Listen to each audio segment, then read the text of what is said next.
Alright, today we're looking at the Ride Up Limited. This bike has been super sweet for me so far. It feels like a small bike. I don't feel like it's too small for me, being 6'2", but it doesn't seem, to me, the wheelbase seems a little shorter than some other bikes that I have, and it is pretty lightweight for being an e-bike. Some first notable features on the bike, if we start at the front, is I love this light. It has a cutoff on top, meaning you won't be blinding people on a bike path while still illuminating the path. Love that there's an integrated light. The fork on this guy is an air fork, so you're able to open this cap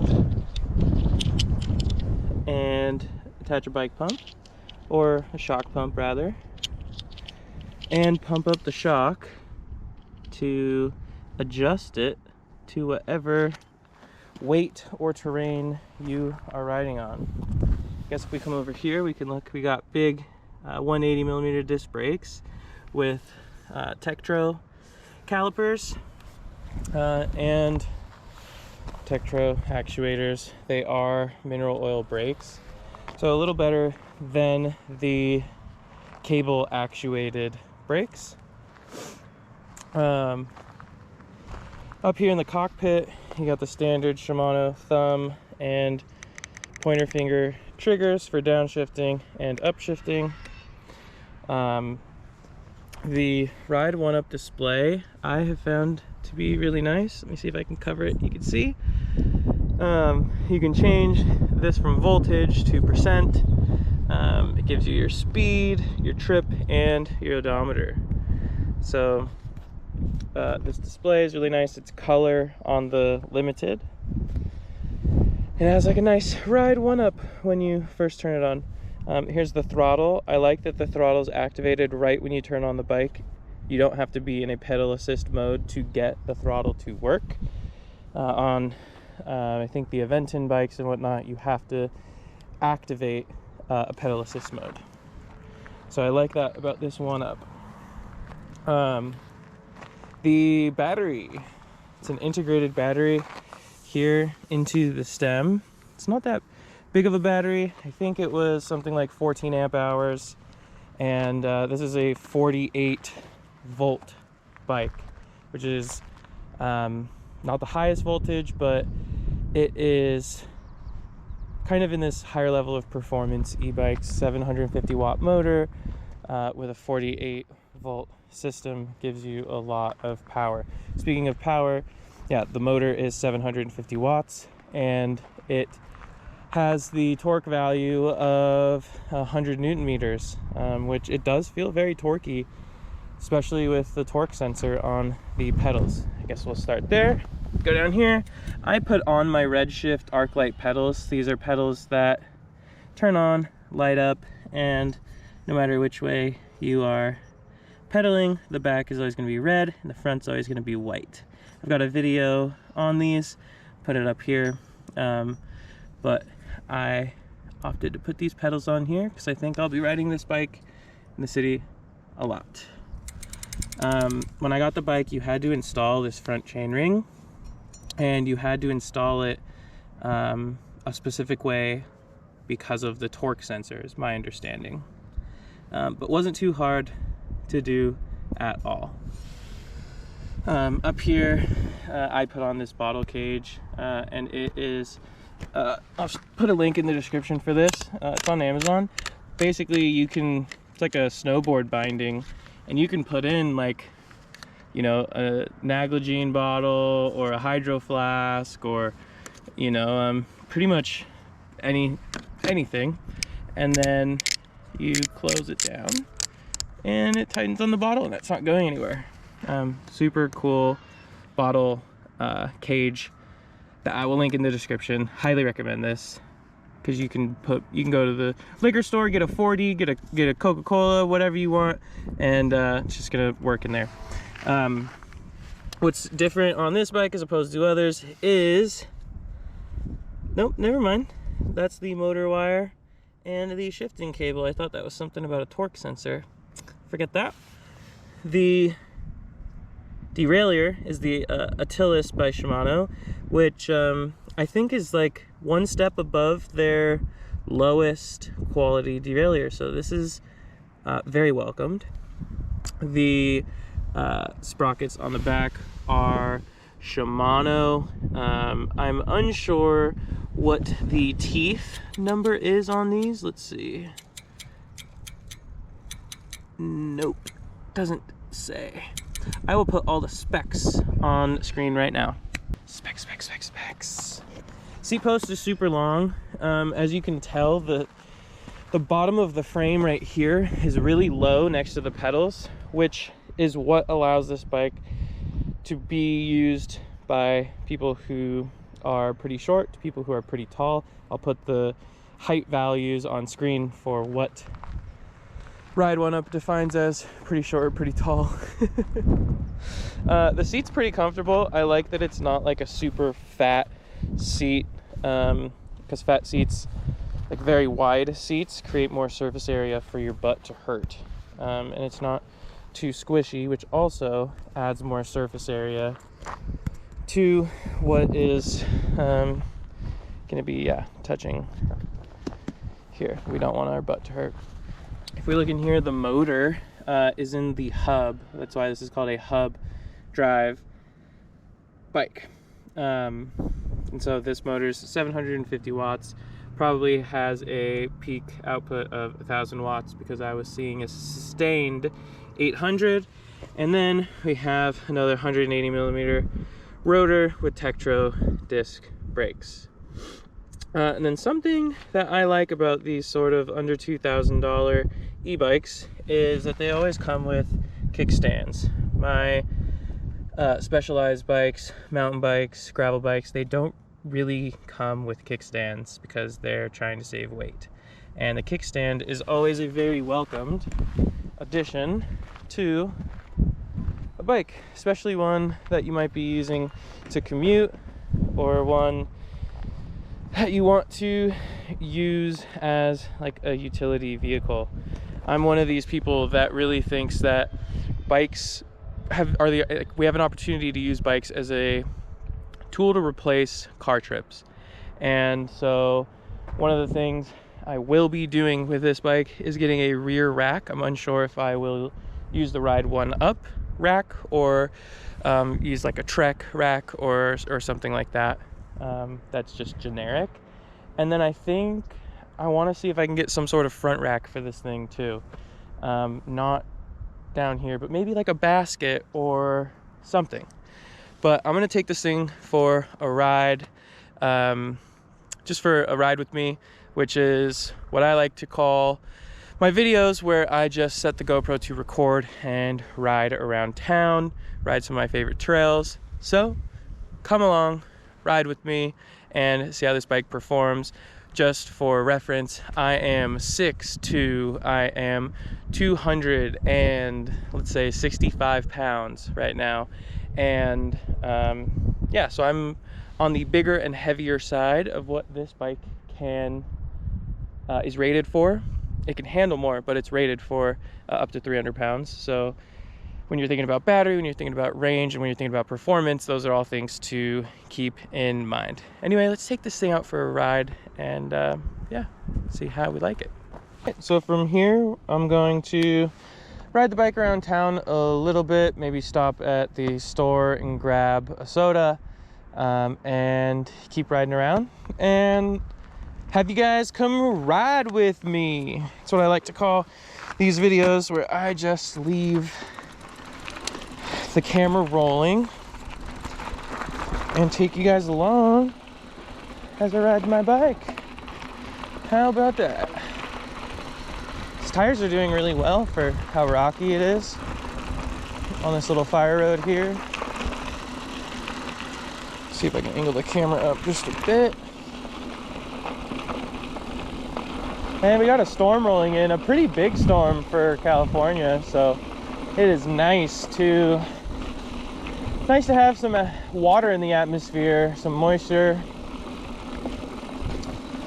Always welcomed here in California. It's super dry and we have a water problem. that we've been trying to solve ever since people have been living in California. It's crazy with the population growth. See, a lot of people, we got time together, right? So let's hang out. I've been super interested in the California aqueduct system. So essentially, in 1900, William Mulholland started construction on the Los Angeles aqueduct, and that was the second source of water for Los Angeles. The first source was the LA River, and they needed more water. So William Mulholland discovered that if we got water from the Owens Valley, it would be all downhill to Los Angeles, so there was no pumps, and actually they could generate electricity with the water flowing downhill. And since then, the next aqueduct was in 1930, which was the Colorado River Aqueduct, which Lake Havasu is the forebay. And then we made the State Water Project in 1960, which takes water from the Sacramento River and takes it south and ends at Lake Harris, near Riverside. We're 60 years overdue for new water systems at the current rate of growth in the last 100 years. And so I do have plans to go ride all 3 of those aqueducts, bring water to California. I'm sure if you stick around the channel, you will definitely see more about that, and I will be making YouTube videos about it, about the aqueducts and about the ride, which I should be doing next year, at least 2 of the routes next year. I have them all planned and everything. Now I just need to go ride them when the weather is good. So this is a class 3 e-bike. We're gonna see what it helps us up to. Hopefully you can see the screen. Still getting assist. Getting assist. And it seems like it cut out at 32. So I got pedal assist up to about 31, 32 miles an hour. See how fast we can get this thing to go. Tilt up the camera a little bit.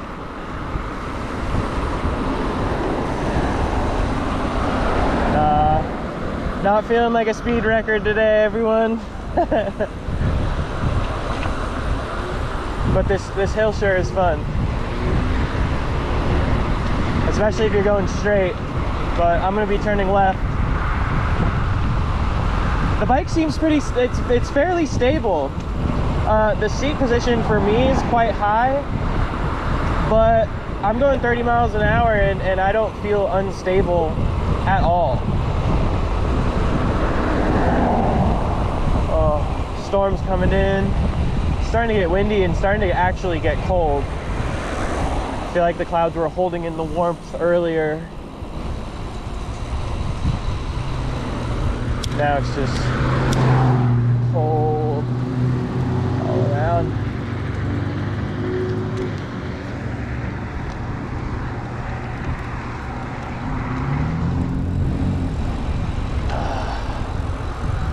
All right. Torque sensor turns on. Thank you. The torque sensor turns on so quick. It's like so quick. And it's nice because you can pedal lightly and it'll help you a little bit. And you don't need to change modes. It's just, I feel like, here's what it is. I feel like you can modulate your speed much better with the torque sensor. That's really what it is. I feel like on other hub drive bikes, it feels like the motor's just kicking on and going forever. This, it feels like this bike feels like it's listening to me, and that's what I want. I want to feel like I'm riding a bike, not necessarily like a not so good e-bike.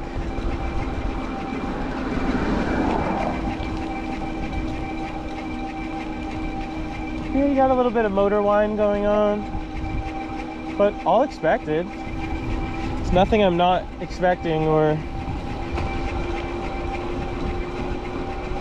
hearing. Got up that hill, I'm gonna accelerate a little bit. Again, I am 265 pounds. So if I'm trying to go fast uphill, this isn't necessarily gonna be the best for someone like me. It's always best if I shift down to where it's easier to pedal and have the motor spin slower as opposed to faster.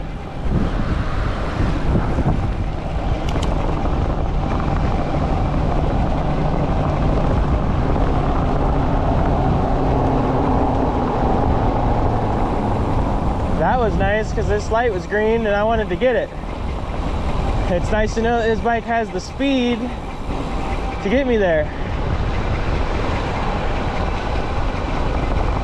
We got a little hill coming up, so I'm gonna try to keep as much speed as possible.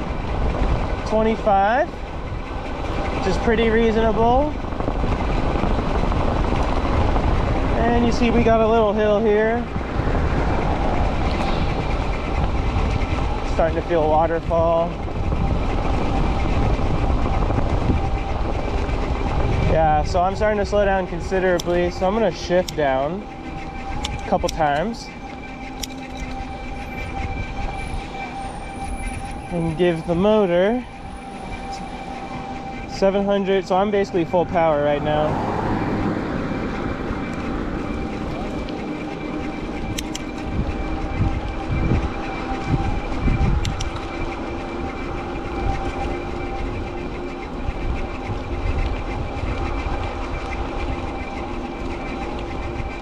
So it seems like level 2 only goes to 17 miles an hour. Let's see what level 1 will peak us out at. Okay, level 1. Let's maybe slow down just a little bit, and then sounds like that's my brake. Need to adjust the brake. It's not the motor.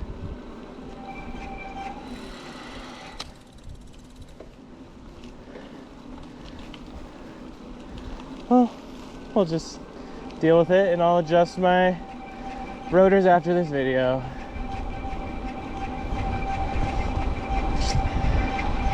And it seems like I'm gonna have to jet home as fast as possible because it's looking like this storm is here. So this is where the class 3 kicks in. And we just get there as fast as possible.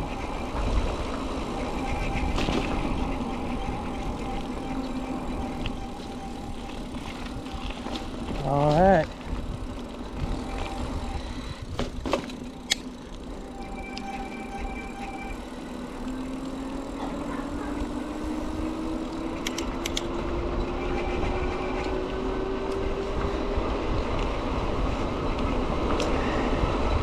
Alright, this is one of my things I need to figure out, is how to bike in the rain with glasses. I mean, I think the answer is get contacts, but if you have any ideas about how to do that, if you're maybe from a colder, wetter climate, please give me some tips. Leave me a comment. How do I cycle in wet weather with glasses? Do I get ski goggles? I don't know. So I'm basically on flat, and it's holding 23. Class 3 should go up to 26, but I am at full power, 790 watts.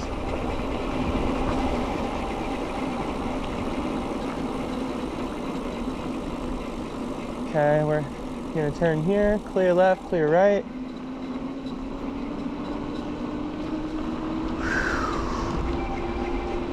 It's a really nice bike. I feel like this is gonna be a great companion bike for my Specialized Turbo Taro. You know, they're both hardtail front suspended bikes. If I get some different tires on this thing, then it will become a little more capable of keeping up with the Taro on fire roads and a little bit easier terrain.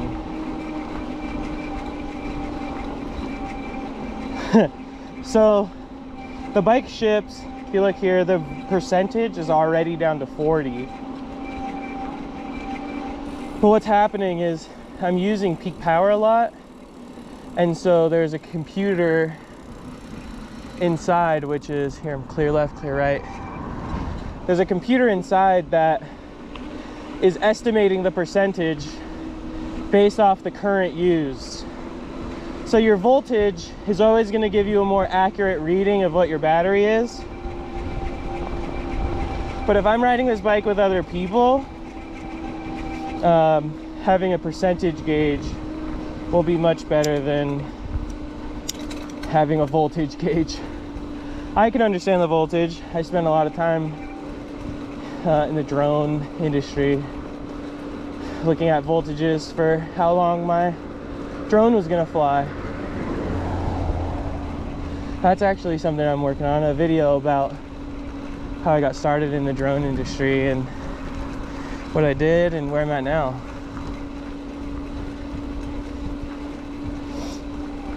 So expect that. Yeah, this battery percentage has gone down a lot. I suspect when we get back to the house, turn it off and let the battery sag get better, I think the battery might normalize around 60-70%, but I think we'll see. I'm not wearing the right gear for right now, but I am glad I got out. Give this thing a first look before we get 1.5 inches of rain.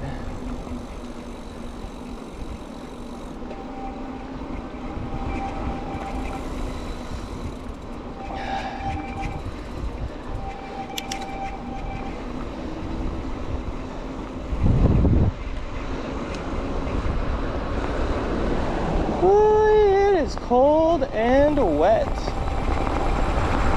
Yeah, throttle's not working above 20, which is standard, but I think the Super 73s will go 28 with their throttle. I've always wanted like a Sur-On or something a little more like a dirt bike. I think that would be really cool. Something with a lot of torque and something that you could jump, and yeah, all bikes with a motor, you know, are exciting. There were times when I was little, I had a friend, we lived in the Malibu Canyon, and we would ride dirt bikes after school for fun.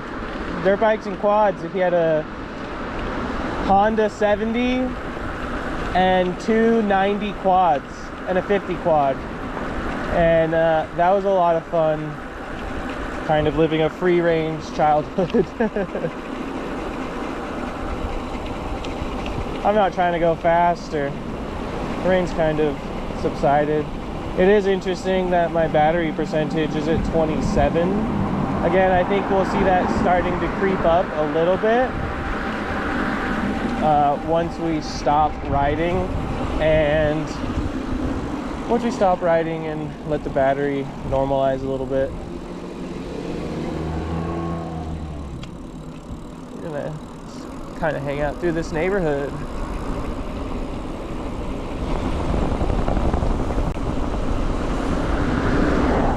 Love these mountains, the Santa Monica Mountains, Sandstone Peak. So beautiful having that in your backyard.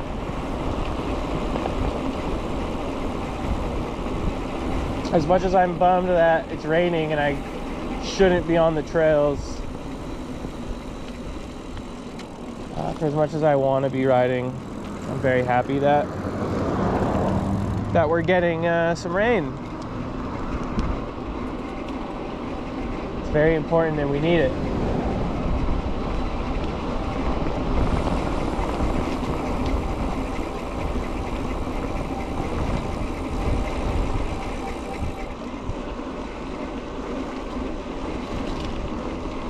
This thing will hold 20 all day long, throttle or pedals.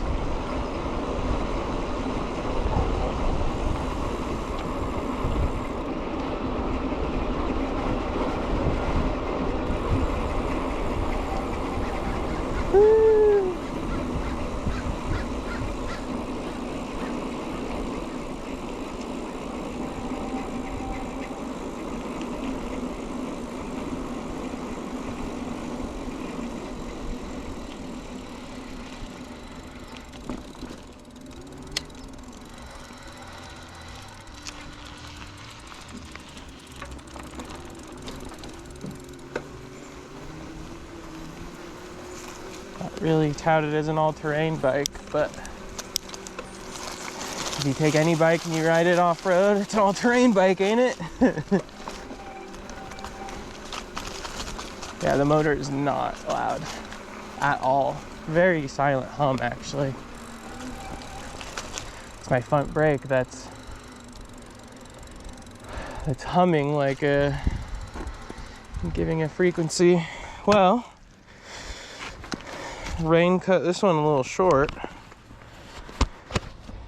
but that's the bike, the Ride 1 Up Limited.